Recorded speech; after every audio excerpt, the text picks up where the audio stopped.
conference leaders faced off on a Friday afternoon, with the Brisbane Lions asserting their authority over the undermanned Swans with a 68-point win. The Brisbane side booted 5 goals in the opening quarter and held a 14-point lead at the first change, with the Swans kicking 3 goals. The Lions kept the Swans to 2 goals in the second quarter while kicking 4 of their own, extending the lead to 28 points at half-time. A very strong third quarter across the field for Brisbane. The boys slotted 6 goals with just 2 behinds. A strong defensive effort kept the Swans to just 1 goal and 1 behind. Going into the final quarter with a 59-point lead wasn't enough. The Lions kept at it. They kicked another 4 goals with 3 behinds, while the Sydney side managed another 3 goals. Harry Cunningham, Dean Towers and Tim Membry kicked 2 each for the Swans. Aaron Cornelius and Josh Green each booted 4 for the Lions. Callum Bartlett and Richard Newell both slotted 3. The score at the final siren, 9-3-57 to 19-11, 125.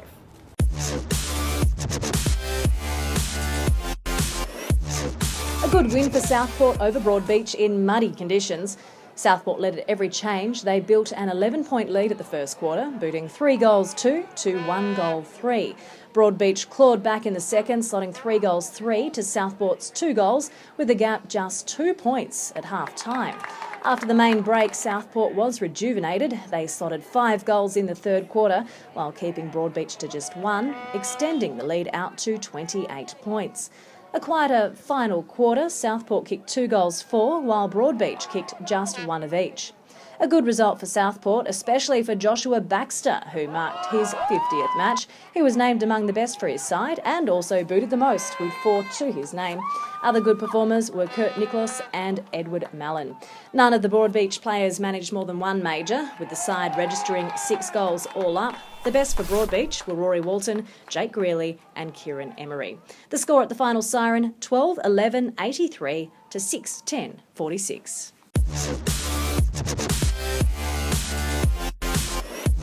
Eastlake held the lead for most of the day, with a surge from Ainsley in the last quarter giving them the edge. Eastlake kicked 4 goals 1 to Ainsley's 2 goals 1 in the first quarter to be up by 12. The Tricolours picked up a gear to narrow the margin to just 1 point at half-time. Eastlake kicked 2 goals and 2 behinds, while Ainsley slotted 4 majors and 1 minor. Eastlake came out of the sheds determined, adding 4 goals to their tally, along with 3 behinds. Ainsley kicked 2 and 3, with the Bombers stretching the lead out again to 13. Ainsley was desperate for the win coming into the final quarter with all guns blazing. An 8-goal haul to Eastlake's 4 goals in the last, giving them a hard-fought victory. Dean Ralston booted 5 for Eastlake, with 3 to Hayden Armstrong and 2 to Aaron Bruce. For Ainsley, Josh Bennett was the go-to man. He also booted 5, with 2 to Marcus Crook, Luke Jardura and Sean Ellis. A good performance from Eastlake's Michael Ryan, Hayden Armstrong and Xavier McMahon. The best for Ainsley was Nicholas Hayne, with good support from Josh Bennett and Ian Lawless. Ainsley catapult into 3rd after their 7th win of the season, taking down the Bombers by 15 points in the end.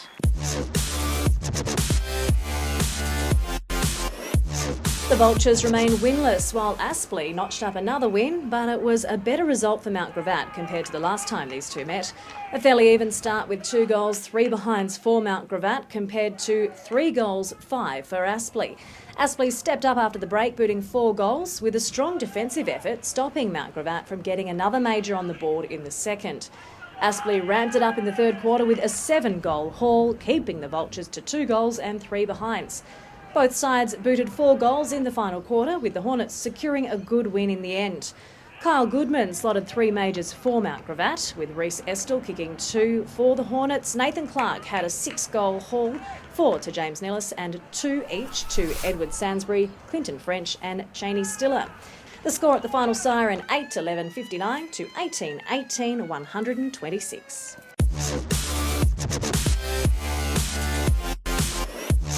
It was a close contest at Henson Park, with Sydney Uni taking on Hills Eagles.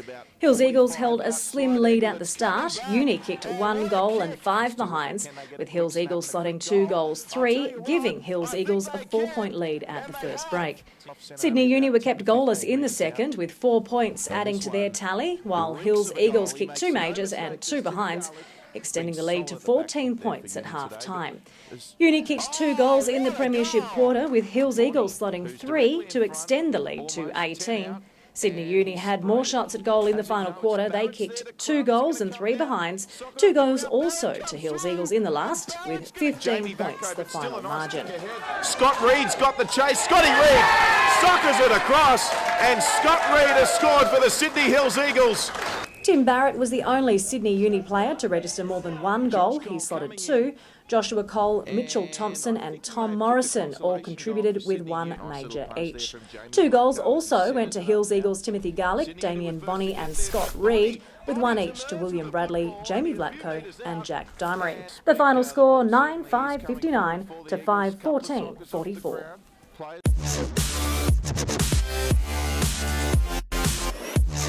A great contest between Redland and Labrador, with Redland walking away with the points. The Bombers slotted 6 goals and 3 behinds in the first quarter to Labrador's 4 goals 1, with Redland leading 39-25 at quarter time. A quiet second quarter for both sides. Redland were kept goalless, but they registered 3 behinds. Labrador slotted 1 and 1, 10 points the difference at half time. Labrador came out strong in the third quarter, slotting 3 goals and 2 behinds, with Redland kicking 1 goal and 3 behinds.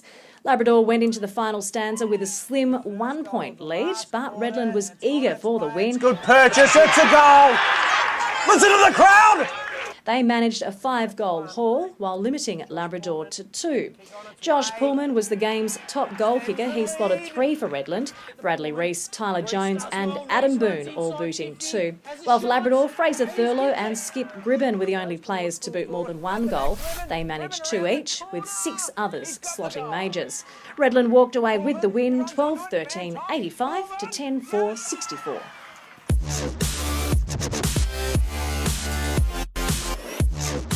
An important win for the NT Thunder, moving them into the top 5. A strong start for the Thunder, who held the lead at every break. The NT side slotted 5 goals and 7 behinds, while the Gold Coast slotted 1 and 1 to give the Thunder a 30-point lead. Another great quarter for the Thunder, with more accuracy in front of goal, booting 5 goals 1. The Suns managed 3 goals and 3 behinds, with the Thunder up by 40 at half-time. The Thunder's goal kicking continued with 5 more majors in the third quarter, with the Gold Coast also kicking 5. The goals continued to flow to the end. The NT Thunder slotted 7 goals, adding 3 behinds, with the Suns kicking 6 and 2. But the Thunder set themselves up for the win early, walking away with the points. A sensational day in front of goal for Christopher Dunn. He slotted 8 majors. Brant Chambers and Darren Ewing chipped in with 3 each. The Thunder took the win comfortably, 148 to 101.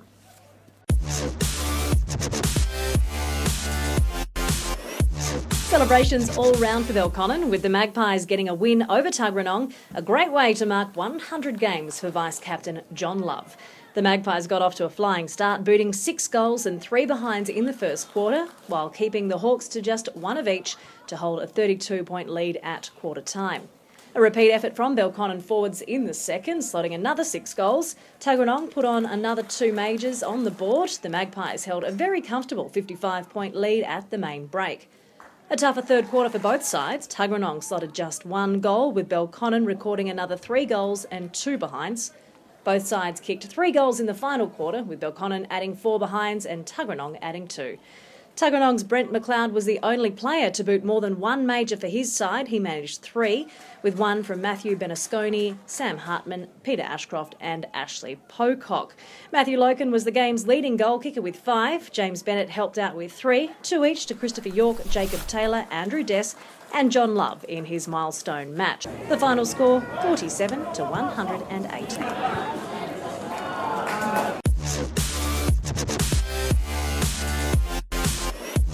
Queanbeyan slipped down the ladder after going down to UWS at Dairy Farmers. The Giants burst out of the blocks, bagging 7 goals and 4 behinds in the first quarter, with Queanbeyan registering 2 goals 1.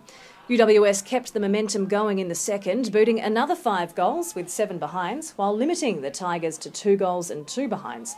The Giants built up a very strong 56-point lead going into the main break. Queanbeyan kicked 3 goals in the third quarter, with the Giants running away with an incredible 12 goals and 3 behinds. UWS eased off a bit in the final stanza but still booted 4 goals, while Queanbeyan kicked 2 and 4. Paul Frankie was the only Tiger to kick more than 1 goal. He kicked 2, with 7 other players kicking goals. For the Giants, Nathan Wilson and Brett Thornton booted 4 each, with Thomas Bugg and Joseph Redfern kicking 3 each. In the end, Queanbeyan was defeated by UWS 9-7, 61 to 28-19, 187.